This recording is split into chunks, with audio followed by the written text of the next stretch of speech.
ഭരണാധികാരികൾ ആഡംബരത്തിനും സുഖ സൗകര്യങ്ങൾക്കുമായി പൊതുപണം തോന്നിയതുപോലെ വിനിയോഗിക്കുന്നതിന്റെ ഞെട്ടിക്കുന്ന ചിത്രമാണ് വിവരാവകാശ രേഖകളിലൂടെ പുറത്തുവരുന്നത്.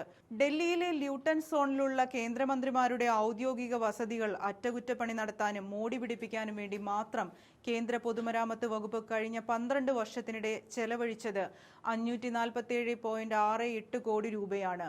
പൊതുജനങ്ങളുടെ നികുതി പണമെടുത്ത് സ്വന്തം സുഖവാസ കേന്ദ്രങ്ങൾ കൊട്ടാര സദൃശമാക്കുന്ന ഇത്തരം ഭരണ നടപടികൾ കടുത്ത ജനരോഷത്തിനാണ് വഴിവെക്കുന്നത്.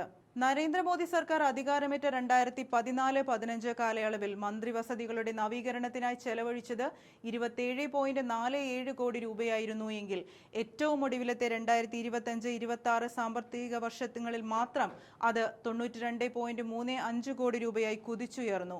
അതായത് തുടക്ക വർഷത്തെ ചെലവിനേക്കാൾ 3 ഇരട്ടിയിലധികം തുകയാണ് ഒരൊറ്റ വർഷം കൊണ്ട് മന്ത്രിമന്ദിരങ്ങൾക്കായി പൊടിച്ചത്. 2014 മുതൽ 2019 വരെയുള്ള കാലയളവിൽ പ്രതിവർഷം ശരാശരി 26.78 കോടി രൂപയായിരുന്നത് 2019-2024 കാലയളവിൽ വാർഷിക ശരാശരി 50 കോടിയായി ഉയർന്നു.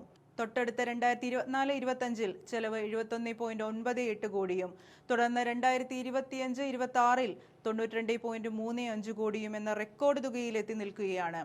ഈ വർധനവ് തെളിയിക്കുന്നത് ഭരണാധികാരികളുടെ ആഡംബരപ്രിയവും ഖജനാവ് ചോർത്തുന്നതിലെ സുതാര്യതയില്ലായ്മയുമാണ്. അടിസ്ഥാന സൗകര്യ വികസനത്തിനും പൊതുജനക്ഷേമ പദ്ധതികൾക്കും പണമില്ലെന്ന് പറയുകയും അതേസമയം ല്യൂട്ടൻസ് ഡൽഹിയിലെ ശീതീകരിച്ച മന്ത്രി ബംഗ്ലാവുകൾ പുതുക്കി പണിയാൻ കോടികൾ തടസ്സമില്ലാതെ ഒഴുകുകയും ചെയ്യുന്നത് ജനങ്ങളോടുള്ള തുറന്ന വെല്ലുവിളിയാണ്. ഓരോ വർഷവും ബജറ്റിലൂടെ ജനങ്ങൾക്ക് മേൽ അധിക നികുതി ഭാരം അടിച്ചേൽപ്പിക്കുമ്പോൾ തങ്ങളുടെ വസതികളിലെ ആഡംബരങ്ങൾക്ക് ഒരു കുറവും വരുത്താൻ കേന്ദ്ര ഭരണാധികാരികൾ തയ്യാറാകുന്നില്ല.